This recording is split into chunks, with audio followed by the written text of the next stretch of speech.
playing on here, though, because that could factor in to whether or not this is going to benefit one of those two teams and maybe give Team One an edge that they might need against Black Dragons. As you said, Black Dragons seemingly having to kind of figured out what's going on in Pro League. Yeah, in this second half at least. Well, here we have the bans rolling out. Villa right off the bat for T1. They don't want to go to the new, nor do Black Dragons as Clubhouse the second ban. So we have Coastline still in the running and Oregon, and that's going to be our last two maps. Looks like it's going to be Coastline for map number 1 of this play day. I mean, that should be a pretty good one. I mean, Oregon is one that's definitely pretty big in the Latin American scene as well, but Coastline is pretty big everywhere at this point. I think it is probably because it reminds me of when Border really started getting big. Coastline's kind of in that same little sweet spot. Yeah. So who's going to win? Why don't you guys tell us? We'll bring up the community vote and see what the poll decided. I feel like we need a percentage at the end that shows how often the community was right in each region, just to get an idea whether or not like they're good at guessing. But either way, Black Dragons, surprisingly, I mean, interesting enough, we've joked about this a couple of times in that I think sometimes there's confusion over the organization versus the team roster, and this team has gotten probably higher percentages than they maybe warranted initially throughout the season. But now that's slowly starting to get actually kind of accurate against some of the matchups. Considering they have been winning a lot of their more recent matches, and their last match, Black Dragons drew against Liquid. Not a small feat. No, not at all. Not a win either, but also still impressive. Yeah. All that said and done, though, we will be going to Coastline. Loading in now, and it's going to be Team 1 on defense, Black Dragons on attack, which means we will see T1 start off the bans. So, this matchup leaves a lot on the line for Black Dragons, mostly. There's also still something to be said about whether or not, if T1 can keep themselves as far from the bottom as possible. But really, this is Black Dragons fighting to stay out of the relegation slots. Yeah, unfortunately, this matchup I don't think is as much for the top 2 spots as it is to just stay in Pro League for the next season. Exactly. There's a typical ban there to start off. Lion going to get the axe. And we did see the ban rates earlier to get some idea what's very likely to come in terms of the defenders, but this next attacker can be interesting to see, like we've seen, for example, mentioned earlier, Blitz, fair amount, sometimes depending on the map, different hard breachers. Glass is a really good ban on this particular site, but nope. Tokabi getting the ban next. Definitely not the choice you would have expected. I mean, a fairly decent operator for this map, as both those have the global roam hunting ability, and roaming is already difficult on this map. So those two being banned is going to make it a little bit easier for Team 1 for the first 5 rounds to spread their men out outside of sight. Yeah, so those global operators, well, not all of them, of course, but some of them getting taken out of play. Clash will also be banned as the first defender, and no shields on defense for this match. Nope. Still plenty available on the offense. But most likely to be Echo next, and there it is.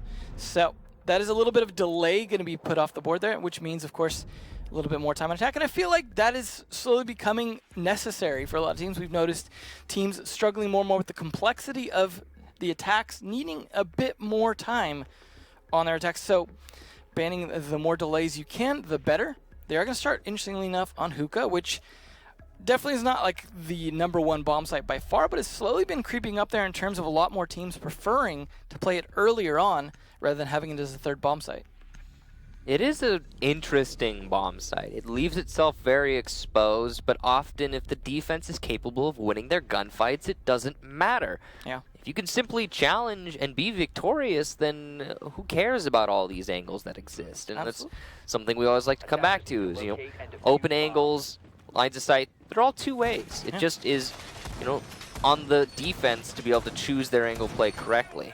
Well, with the operators that have been chosen on attack, I think the angle of aggression, most likely, as we see it, especially with Ying, is going to be onto that billiards. We have the smokes from the Jackal as well, so very likely, depending on the man count towards the end, probably going to see an attempt at a push into pool there from Aqua and try and go for a plant. But there's plenty of opportunity to contest that. You've got C4s, you've got smokes, you got the ability to see through the smoke from Jackal with Maestro's camera. This is probably likely to come down to, a decent gunfight at the end over that pool table. It could be. We do often see that Aqua take the most prominent choice for any team, really. And that's why you're going to see Hugzord setting himself up near the billiards with a rotation and a shield to boot. I feel like Maestro's the biggest consumer of deployable shields at the moment. Yeah, possibly. I mean, usually we do see him be one of the ACOGs on defense, and you can do a lot with the cracks between a shield and a wall. Especially when you got 80 bullets to boot. Yeah. So, Hugzord going to be a very important position for T1 as their setup finalizes. And it does look like a pretty decent one. I do like the way they've managed to have this Aqua hold, because holding Aquarium is not an easy thing. No, and a lot of it sometimes depends on holding the bar, trying to fight from there. But luggage, you can't really hang out in, right? Because you're so open to the outside area. And that's why I got to appreciate the setup that we're seeing right now from T1. Rarely see a mirror in here, and you certainly don't see get a chance to see that used on the staircase very often there. That typical, you usually just end up seeing an impact rotation hole on School Vibe stairs. So they will have a bit more defense on that side at the moment in terms of if they do decide to try and push Hookah. Yeah. It looks like it's actually going to be a push from the east side of the building. Black Dragons taking a lot of control and with relative ease. Seemingly not a huge roam round for T1 as they're just going to reinforce some doorways and hold fast on the site. Because of that, Hugzord going to eat some stray bullets that start flying by luggage. And that's the buck of Drunks, who is putting that fire down, but he eats some in return. So it's an even exchange and awareness of position from both players. But the attackers are starting to stack up on that Aquarium balcony, putting pressure now on Ion, who gets an excellent headshot onto Slash. He seems aware that he's got more to contest with, but he's going to fall back. Very wise, considering he has a mirror window to work with and only a minute left in the round. Though from behind, RDZ will shut him down. That is definitely going to weaken that defense there, because it's now all on Hugzord to hold that out. And at least the Ying off the board, though, means there's a good chance he can hold out, at least in terms of being able to stick his position till he dies, if possible.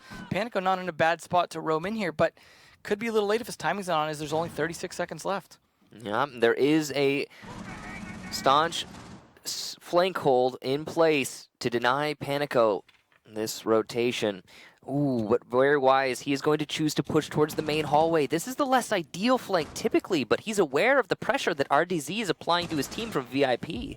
Level take out Hugzord, who is trying to deny the defuse plant, and as it goes tap-tapping away, the smokes miss. GDN will wide peek and deny it. Panico also getting one for himself. Lev is trying to keep this in play, but with one forced defuse plant, there's only one attacker in play, and it's not going to be enough. Drunks will lose his fight, and iBlacks will get the second on the defuse planter. T1 take the first round. That was definitely far more 1v1s than you'd expect from how grouped up they were. It just seemed like the defenders were kind of taking them one at a time, ultimately working out in the advantage, but still, that was pretty close. I mean, I got to give a lot of credit to the early pick from the Jaeger onto the Ying. Pretty much changed the dynamic of how that push was going to go down, gave the defenders the chance to make those peaks, and unfortunately, that plant spot is so default, you pretty much know where to peek. I mean, obviously, you have to peek a little bit wide to be able to do it, which leaves you exposed to the people that are playing inside Aqua, which is what they're counting on, but it's just not enough one gunfights in that situation, and the other guy typing away on the keyboard can't do a whole lot about it. Yeah, if those Ying's Candelas were in play, you could imagine that it would be quite a different round. I have a possibility, sure, of a Jaeger ADS catching one, maybe two of them, but even a single Candela allowing for a Ying to rush you, that is debilitating to your defense. And RDZ did a fair amount of damage from VIP, but for whatever reason, he didn't seem to have enough weight behind him to pack a real punch, only managing to kill the Jaeger, which is unfortunate. I think, you know, the solution there for Black Dragons might have been to put a little bit more weight into their VIP push so they weren't relying so much on the push from Aquarium. Because, and this is another thing, it took them so long to take Aquarium. I mean, 2 minutes to pretty much just approach two doorways. And they didn't even take out the castle doorway at that point. It was just, I don't know, it seemed like they spent a long time potentially clearing roamers, but it just left them with so little time left. And I mean, had they had the Ying, they would have been able to buy some of the time back by being able to, set the defenders up in a position where they couldn't do much for a few seconds. But that's another thing. Trying to clear east side when you're going to rotate into an Aquarium take, what's the point? So much time wasted, and because of that, Black Dragons just didn't have enough time to finish off the round, though they did look fearsome. It's pretty close, to be fair. Yeah. So now we have a double bar defense. Don't be deceived by the mirror window inside of Kitchen. This is just an extended roam from T1. And they're well set up in this position, but at best, they're just going to be delaying here. The window's not quite broken yet. I mean, I like the idea of having that extended position to defend from kind of both entry points to an extent, because obviously they can push him from a lot of ways right outside where Small is at right now, but being able to be pushed from behind definitely is a big problem. But a lot of teams will push from cool vibes or different direction instead, rather than trying to push in directly from Kitchen. So it may be a situation where either the Kitchen defense just falls apart or just becomes irrelevant, depending on how the push goes down. But as I say, that RDZ takes out Ion. Ooh. So nice kill there. That is going to be a C4 off the over, but the cameras remain. And a really late decision there from iBlacks. He tried to impact the thermite charge. He certainly could have, but I guess he panicked a little bit and was seemingly unsuccessful. Because of that, Black Dragons now have the lane that they desire towards the B-bomb and the default plant spot on top of that couch. But there's only so much time, and Black Dragons really haven't been able to make anything happen other than killing Ion, which, as we've seen before, that early pick is not always enough. Yeah, and I'm not sure C4 is the biggest player on this particular site anyways. I mean, yeah, there's a lot of people that play behind that bar and can be able to throw from there, but the fact that Hugzord is also still alive here, I think, is a big boon for the defense, and they even have Panico upstairs. So a lot of map control that's essential here to the defenders, still in their control, and again, 57 seconds left. These attacks just too slow. Here comes the C4, and it will take out Small. That's the thermite, but his job is done. And the gas canister is going in the wrong direction. The defuse plant is likely going down, but it's managed to have even out. Lev, what is happening? A triple kill, leaving Panico the final defender, and now he has to clutch on a post plant. Not an easy scenario. Diffuser has been planted on the default location. He's checking all the right spots, but not committing nearly enough, and Lev will get the full 4K. I think it goes without saying. Ending the round. Game changer for that round from him. Excellent plays from the Jackal, and well done to Lev, managing to take that round for his team. We didn't get to see if it was due to the footprints or just good timing and communication. But either way, yeah, that was, I mean, it was really looking in the favor of the defenders there, but just that quick 3K pretty much turned it around. Definitely a good play there. Either way, though, it was a very, very good round for the attackers, but that's going to put this on Penthouse. Even though they don't have to, they could still play bar, but after the way things went down, I mean, I feel like it still would be fair to try bar again, because, I mean, a lot of that attack succeeded because of Lev's play, which, you know, is not something you can just easily repeat. But they're going to try and bring out Slash, again doing the same 6th pick here, trying to sneak that in for Penthouse. I mean, this is like another good site for those Candelas as well, especially if you can manage to huck them all the way into theater and blind anyone able to peek you. They do, again, have the smoke as well from the Jackal of Lev, so pretty much same setup they used for the Aqua take, and for a good reason.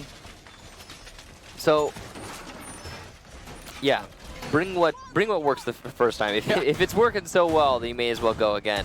But here we go. The setup, Penthouse. So similar to aquarium, or sorry, billiards and hookah, this is the sort of site that almost always sees the same attack. There is some variation, but usually what it's going to boil down to is a push in through a VIP, which is the room with the circular couch that you see at the bottom left of your screen right now. So given that that is such a predictable push from any team, really, teams tend to set themselves up to counter it very specifically, and there's a lot of little micro meta inside of that one room. Not to mention, outside of it, in terms of the Maestro Evil Eye cameras that are set up in the corner, has become such a staple of it. Even that deployable shield, there's like you said, a bit of a micro meta in terms of the way people are playing some parts of the site. Becomes such a staple because guarding the hallway definitely helps and helps protect against theater pushes as well, because the last thing you want, of course, is someone to open up the VIP wall and theater wall. Gives you very little room to play inside the site at all. But that's I think that is a rare occurrence for a lot of attackers. We have seen some notable variations as well on attacking this site. Sometimes attacker teams will try to take control of these south stairs that you see GDN playing at right now, and then you can push in through the wall right next to him if you thermite it open, and that effectively hinders the defense, denies them, denying the defuse plant from projector, which is the most common anchor position, because you can't really sit inside of the penthouse room. Yeah, definitely keeps you in a tough spot. I mean, again, there's the one exception to people sitting in the penthouse room, and that is pretty much slash hug, not the same slash that you see here. But yeah, it is very dangerous to be in there. I mean, more so when people play things like Blackbeard on the window and stuff like that. But still, plenty of other players able to play from the window, just fairly confidently on their gunplay. So, talk about micro meta. In this instance, we're going to see Drunks downstairs looking for an opportunity to open up from below. Vertical play with the buck is oh so important on Coastline, no matter the site, really. And we've seen some amazing players make a name for themselves on that operator on this map in particular. They sure are stacked up here. Yeah, you can see the marks coming out from Ion in his own evil eyes, and he's looking for an opportunity, but missing every single one of them. And 3 players will walk by Ion's vigilant eyes. And then finally, he will die to Lev, who is peeking him wide at the end of the hallway. So not a great round for the Maestro. Might want to give him another job next round. Yeah, not ideal for him as a player, it seems. But maybe just having a bad time of it in that one instance. More is happening, though, as Panico, a nice long shot onto Small, goes for a follow-up, trying to take out Slash, but he's not able to land that final shot. 50 HP on the Ying, and he's going to continue to peek towards the B site. Panico is playing a very dangerous position, but an essential one, as he needs to deny at least one push from the attackers. He misses the C4, and the Candelas are seemingly being wasted, but they are allowing for the push to happen over by the VIP wall. Lev is on very low HP, but he's able to cover. Panico has been downed, and so will Iblax as he attempts to push in the post plant. Lev just on fire in this match, getting even more kills. Slash will take out Iblax from that guitar hallway, leaving just Hugzord in the 1 versus 3.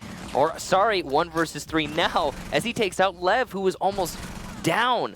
Very low HP, he will take another kill onto RDZ. Slash and Drunks, the last 2 attackers, but there's so little time on the diffuser, and it doesn't seem like Hugzord has the ability to clutch this out. Not enough time to get 2 kills and deny the diffuse.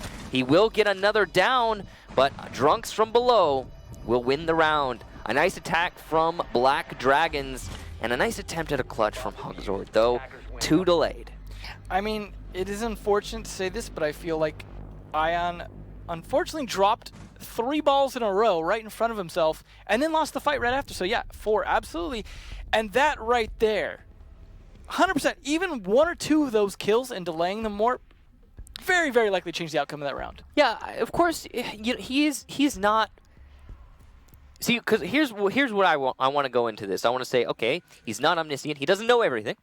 He doesn't know that there are people attempting to cross there. But we do know what his job is. But he had an evil eye actually staring at them, so he did know. So yeah, I'm a little confused as pinged well. all 3 of them. Yeah, definitely an opportunity missed. It's very likely that he imagined one of those attackers was sighted in on the crack between the shield and the hallway wall, which is, you know, fair for him to assume that, but I feel like that's the sort of opportunity that you can't let slip you by, and it certainly did in that round. So, unfortunate for Ion and Team 1 as a whole. Yep.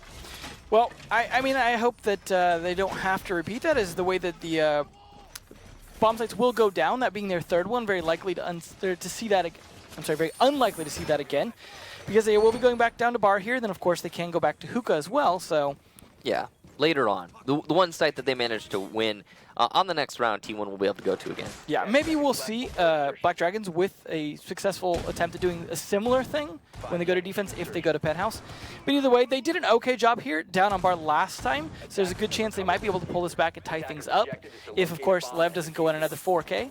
Yeah, that's another thing that we have to touch on. Not only were there some mistakes on Team 1, but also Lev has just been absolutely shredding in this match. Yeah, it is. It's not an easy thing to just take down a Maestro in a situation like that. I mean, yes, there was some slip-ups on his part, but Lev capitalized on them.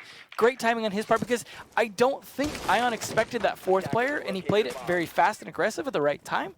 Yeah. So you feel like that you see that confidence in a player when they're on a bit of a hot streak like that, and I think that will continue in the rounds until he starts getting shut down. So, double bar for T1. Last time they came here, it actually looked fairly solid in terms of the defense. I thought for a while that T1 was going to be able to win it. Then Lev just walked in, got a 4K, and it was Black Dragon's round. Well, the upside for Black Dragons is now at least they know how the defense is basically set up. Now they can do a bit better job of trying to pick apart, especially the top floor defense, so that Drunks can do his job upstairs. Looks like that's what they're setting up to do right this second.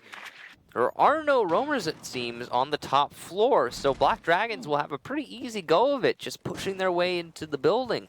Though I say easy, maybe easy is a good word, efficient isn't, because we're looking at half the round already gone, and Black Dragons have little to nothing to show for it, other than just now opening up the rotation into the B site. So great job to the Thermite making that happen, and now that default plant spot is opened up, but you can see T1 is well aware of this and wary of it because they had to face this the last time Black Dragons attacked here. Yeah, a lot of this comes down to the throwables working out, like the smoke, but Panico does manage to take out Drunks. So that was the fight that I was expecting, and it actually did go down, this time in Drunks' favor. So that is going to be a good, or not Drunks, but Panico's favor. That's going to be a good initial kill. And Lev almost getting killed himself is a good start, but they have the Ying there as well, so. And here come her Candela. Slash rushing into the bar, gonna do a lot of damage, but lose the fight to the shotgun of GDN. Ion will take out Lev, so the attack is just falling apart as iBlacks takes down Smalls. It's all RDZ, and he has one downed opponent who he will finally finish off. But is that really enough? He's gotta find 4 more now. GDN on low HP. So, still winnable, but only 30 seconds to make it happen. And here come the fierce utility from his opponents. Pre-fires and all, RDZ will be downed and finally finished off by Ion. T1 take their second round. Well, to RDZ's credit, at least he stopped it from being a flawless round. But definitely a very good one for Team 1, who looked like they were playing a little bit differently in the beginning, but managed to pretty much repeat the success they started to have the first time around. And so good on them, as we said, tying it up. Now they go back to Hookah, which is their primary bomb site. So if you're going to be looking to come out of this, of course, with a 3-2 scoreline and having the benefit from the defense before on a map that is generally, more often than not, attacker-sided, you go back, of course, to your primary bomb site and a great place to end it if you can defend it successfully this time. Now, got to imagine we're probably going to see that 6th pick over to Ying again, assuming they want to be able to go for a similar push. But the Thatcher in play makes me think they could go for a slightly different approach to this here, depending on how they want to try and sneak in. Now they have the castle in play as well, so they're going to be able to deny a little bit of entries, similar to how they did last time, as there's no real soft breachers outside of Zofia here to be able to take down those castle barricades. Yeah, so slightly different operators, yes, but you have to imagine Black Dragons is aware of where their opponent is going to be right now. Billiards was the most definitive success. Well, actually no. After that double bar defense we just saw from Team 1, this was a much closer round when we saw Billiards played last. However, I would say that it's something that T1 is going to be comfortable going back to, and because of that, Black Dragons can predict it. So it's likely their operator selection will reflect that. I'm curious how they're going to attack it as well. I'm not really sure what use the Thermite is going to be of here other than a VIP push. So I imagine the strategy for Black Dragons is going to be VIP pressure, as we saw them do in the previous attempt, but a little bit more emphasized and backed up by the Thermite, allowing for more lines of sight into the actual, well, bomb site itself. Yeah, we'll see if that pays off for them, but it definitely will be a little bit of a struggle to win some of those individual gunfights without the crossfires, because you do end up just kind of pushing your way up against a hard corner like we saw last time. You try and plant by the bomb, but everyone's usually hiding right around the corner, just on the other side of the other little mini bar. We'll see, though, how it comes down to if they try and push from luggage again, if they're going to try and contest, whoever's behind the bar, which will, most likely be Ion again. A lot of times you have Jaegers in position where you can deny and then have even sometimes a pocket ADS to make sure they cannot clear it effectively, which in this case, with a Thatcher, that makes even more sense to have a pocket ADS. But a mere window pop there by Drunks is a great start for this attack to start to weaken at least iBlacks a little bit. You see, Lev is waiting for a mistake to be made by his opponents, and even when you are in a position to watch for those mistakes, even when you know it's your job to do so, it sometimes can be hard to capitalize on, even just the smallest peak from your opponent. But if there's anyone in this match right now who seems to be in a position to do just that, it's Lev, as he has been hitting his shots reliably so far throughout the match. I like the crossfire from Hugzord in the sense that it makes it so that Ion only has to watch one side of the door, because if anyone crosses, Hugzord is in a position to take them out. So Ion can continue to peek the same spot and not have to worry, am I peeking the wrong side of the door? It was such a wide door. I think that makes a big difference. But he does lose half his health pressure and then finished off by Drunk. So a good start to the stake, but again, a lot of time wasted on this. Hugzord will follow it up, though, and he will take down RDZ. So Aquarium is not lost to T1 just yet. Hugzord peeking wide will also take out the Thatcher of Slash, which is a huge victory for T1, and he's going for a third, doing so much damage to Drunks, who will have to fall back. He's looking for the repeak opportunity. Both of these players will die to a single bullet from any gun. But it does not seem that those bullets are likely to land in the near future. Oh no, I may have spoken too soon, as Drunks just peeks right into Hugzord, who is popping off in this round. Starting things with a 3K, leaving it to 11 small in a 2 versus 4. With only 32 seconds left, they're not in great position either. This is not great for the attack. GDN will peek onto Lev, who is repelling on the windows, and simply win his fight, leaving it all up to small with 50 HP. Not looking good for him, and it finished off by Hugzord. Nicely done for Team 1. Now they are going to come out with the advantage, and I mean, overall, it's just such a hard thing to get. With 4K for him? My goodness. Yeah. I mean, he was in such a good spot, though. Yeah. Hugzord with a 4K, managing to really hold down that Aquarium. Excellent job to him. Not only did he do his job, he did the job of Ion as well, who failed to do his job, and then he rotated over to the balcony to finish off the Thermite for the cherry on top. Here's the problem, though, with the attack strategy. Here was their attack strategy to deal with Hugzord. Peek, peek, peek, throw grenades, peek, peek, peek, peek, peek, run across and die. Yeah, that's exactly right. Doesn't work so great. He's got the deployable shield. You can't pre-fire him. He can pre-fire you all day long with his big mag, and good luck. So you've got solutions available to you. You've got Ying, Montaigne, Glaz, Blitz. There are choices in terms of the operators that you could bring to bear against a Maestro who is just holding a firm angle inside of Aquarium. And he's doing that because he's done it before, the last time you faced him in that very same position. So simply bringing those tools is going to alleviate a lot of the pressure that you'll be feeling from him on that tight angle, and will give you a better chance at winning that fight. But it's all said and done now. Yep. As we go to the second half, Team 1 being victorious on the first, and we will see how Black Dragons set up their defense. And it's going to be for the first time on the 4th bomb site here, which is Kitchen.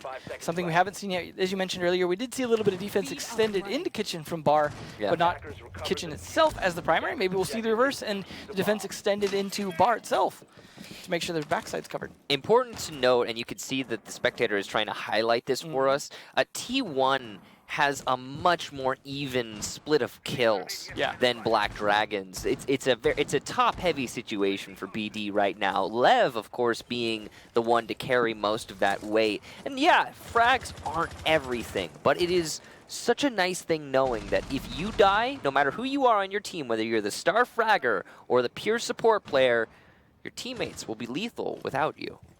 And we'll hopefully, for them, the same can continue on the attack, as the dynamics are fairly different. But attack generally being favored on this map here shows that Team 1's in a stronger position as they have the advantage coming out of defense. We'll see, though, if they can attack Kitchen. Kitchen typically was favored as the best of the defensive bomb sites with no Mira, but Mira being in play here does swing things in defense's favor, so it is not as unexpected to see that defense manage to come out ahead. And I feel like the rare times we do see Mira unbanned on this, that is more often when we see things a little unbalanced the other direction. Yeah. And Kitchen itself is definitely a bomb site that favors even more from that, as well as Penthouse. So I do think if it's played smartly, a Kitchen and Penthouse defense can both be potentially successful for Black Dragons. And that's Clash in her own way influencing the meta, being banned instead of the Mira, which would typically be banned in this situation. Or possibly a Maestro, sure. But it is something that did change as a result of the most recent DLC. T1 setting themselves up to push from the Sunrise Bar. And this is definitely one of the more typical attacks that we do see on this site, on Kitchen. teams trying, for the most part, I think, stray away from a delivery push because it's seen as a little bit of a bottleneck. But you have the same thing going on, actually, on this attack. And when you don't fully cover your flanks, you leave yourself open to people like Drunks coming from behind. And he's going to be tempting to do just that, but he will miss his opportunity, give away his position, and now will be addressed, likely with the full force of his opponents. Going for more shots based on his Valkyrie cam information, but they are just a little shy of true. And BD will get no easy advantage early on. But look at that, 35 seconds left in the round, and it's still a 5 versus 5. Not to mention, Ion is a little bit low in health, and then Drunks finishing off Hugzord. Huge advance for defense here. That 24 seconds left. They are in a great position to kind of push this. Unfortunately, cannot rotate through the hole, but RDZ taking down iBlacks. Again, Ion still low as well. No damage even done. But as I say that, Drunks does fall, but Slash trading it right back. It is down to a 2v4. Slash finally hits the second one in small to finish it off. Black Dragons not feeling too tilted by that last round loss before. Yeah, they seem a lot more solid on defense as they managed to take their first defensive round. Now, that kitchen hold was pretty fierce, but I have to say, T1, I'm not sure what we were seeing from their attack. Not all over the place, just kind of timid. Yeah, lackluster, timid, I would say those were words to kind of describe this, the lethality of it, for sure. It was just a slow push from Team 1 on a basic strategy that kind of halted midway through and allowed for their opponents, Black Dragons, to seize any opportunity presented. For example, Drunks, who pushed into Aquarium, missed several shots that he potentially could have turned into a kill, then simply rotated to the open area and managed to get a kill from an open angle through blue bar wall. I mean, these mistakes are being made by T1 and being capitalized upon by Black Dragons, and I think they just needed to make that push really happen. It just didn't. Yeah. I mean, I would hope the second time around on Kitchen they might attack it a little bit more wisely, and that might have been the bomb site they were not prepared for. We actually are going to go to Bar when they were starting to pick Penthouse as well, so I'm curious, this attacker lineup here, the first time we're seeing Glaz and Blackbeard, where is this going to be? I mean, it's useful on all the bomb sites, but where were they intending this for? I mean, you were talking about delivery pushes, for example, earlier, and that is something that you're generally only going to see if you have a Glazin or a Ying or a Monty or something that can really push you through that doorway. Yeah. They know they can't play that site again, of course, because they won defense on it, so they're going to be thinking, okay, they're probably going to either Bar or to potentially Penthouse next with Miriam play, but, I mean, Hookah is still available as well. They do have a lot of potential uses with all of these attackers that they have. I mean, none of these is really going to hold them back, but I think this lineup right now from Team 1 is versatile enough to pull off a successful attack on any site. The only thing is that they don't have a Thermite, so pushing into VIP and Penthouse would be it'd be difficult. Yeah. But you can still make it work with a Habana. That's nothing that's going to kill your attack. Well, the Habana will definitely work for a bar attack if they go from the doorway, in which you can open up some angles for Glaz to use or Blackbeard to use, give them a lot of pressure, and especially with some smokes, where they can take advantage of that. And then, of course, iBlacks can start to take out some of the utility beforehand by using the IQ gadget. IQ is such an important operator on this map, especially considering Valkyrie has been left unbanned. And you can tell that Black Dragons are going to be leaning on those Valkyrie cams quite a lot. And it makes sense. She's such a powerful operator on a map like Coastline. There's all this information you need to gather. She was used prominently, she's being used prominently so far by Black Dragons. Now, the setup above the site is pretty decent. RDZ is going to eat some damage as he pushes his way into the northwest corner of Hookah. Not a necessary location to hold, and because of that, he will actually die to iBlacks, just overextending himself too much. Drunk's able to refrag, though, as iBlacks attempts to take the ground that he spilt blood upon, and it's just not going to happen just yet for T1. Unfortunately for them, that's going to slow down the roll of the attack yet again, and we've seen this from them in the past. When the slow starts to happen, it hits really hard. Hugzord eating way too much damage from an Evil Eye before realizing he was being zapped, and now will be on very little HP.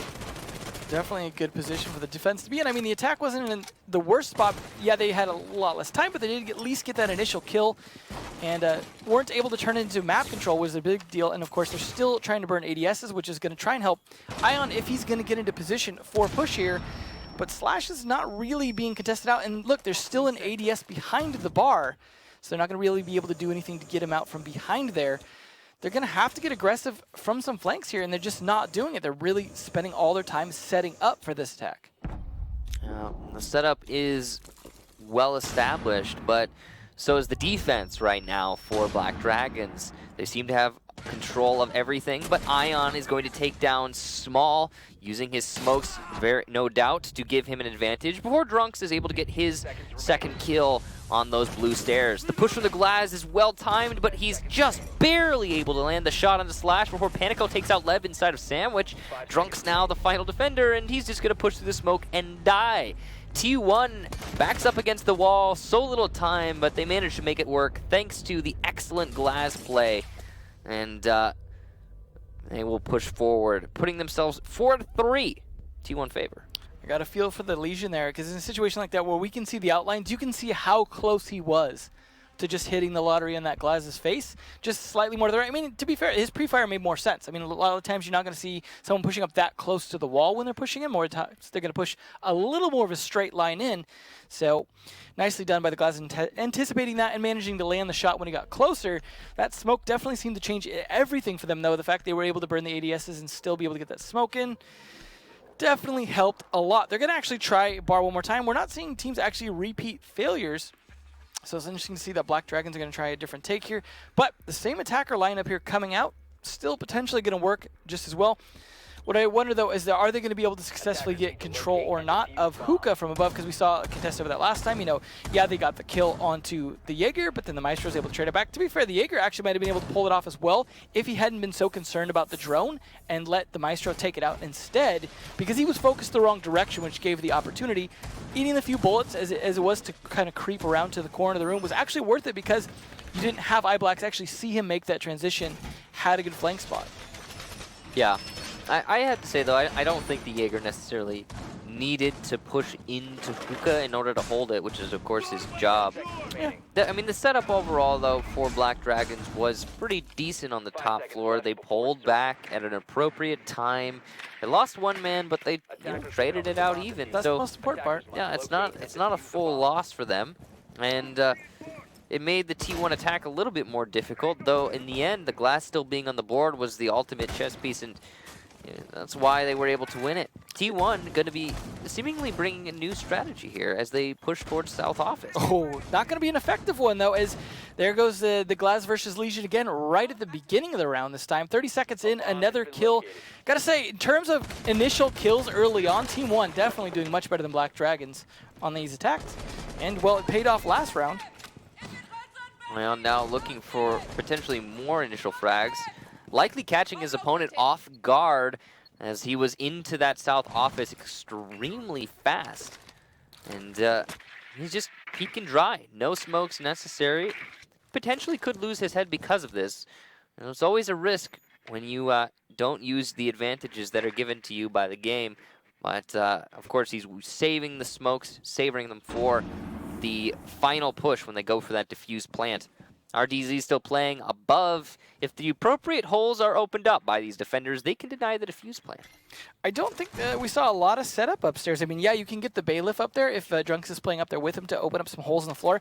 But Jaeger himself is not going to be able to do a lot of late-game remodeling, and that's a tough position to be in because he could just be stuck up there in a situation where he might even have to rotate outside to be able to get around fast enough. Drunks, of course, will be able to with the shotgun pistol, but the question is, does he have the knowledge to do that? Does he have the information from his team to know exactly where he needs to? Yeah. But we'll see. Well, a minute 16 left, though, and they have not been able to turn that initial kill into a lot more, but they're still getting map control, still setting up for this push, and there goes the smoke, but traded by Lev with a nice C4. It is turning around. However, I got to imagine Habana wasn't as necessary at this point. Now, Ion will eat some damage as well, but he's got the smoke to cover him, at least for now. iBlacks from above will take out RDZ as Slash has just finished off Panico. Drunks will also be able to get Hugzord. iBlacks gets his second onto Lev. It's all up to Slash now, as Ion finally finishes off Drunks, the Maestro, who is roaming free. Slash in a good position. He's got, I believe, one gas canister, if I'm not mistaken. And he also will have one lit opponent in Ion, but iBlack's on full HP. This could be a win for either team at this moment. Gas Canister going to be able to deny the initial plant in all likelihood. No, it's not hitting the glass, which means the diffuser will be planted, though slightly delayed as he was forced to relocate. The push from Slash is well timed, and he can catch one off guard, but can he get the second? No, iBlack's with the melee, and T1 will take the round. Well, unfortunately for Black Dragons, that guarantees a minimum of a tie at this point. Team 1 putting themselves in a great position. We were talking earlier about how Team 1 have been struggling. Black Dragons have been doing better. This is maybe the matchup that Team 1 needed. You know, at least guaranteeing yourself 1 point in such a contentious final 2 weeks is a great position to be in. We could obviously see a comeback here, but I got to say one thing, of course, that we didn't see Black Dragons do. You talked about taking advantage of everything the game gives you. They're playing the heck out of Glass, and Blackbeard as well, which I wouldn't say Blackbeard has been as much of a game changer, but we didn't see Black Dragons take advantage of no Glass ban. I mean, maybe they don't have a good Glass player that they really wanted to run for this, but I feel like Team 1 taking advantage, that's absolutely benefiting them. Of course, not hurting as well the points that they got on their initial defensive rounds, but I'd say iBlack's was the star of that last round. yeah. Not only doing work, of course, as IQ, destroying electronics, but also taking care of the Jaeger in open area did so much work for his team because it denied an entire crossfire that Black Dragons were relying upon to deny the defuse plant.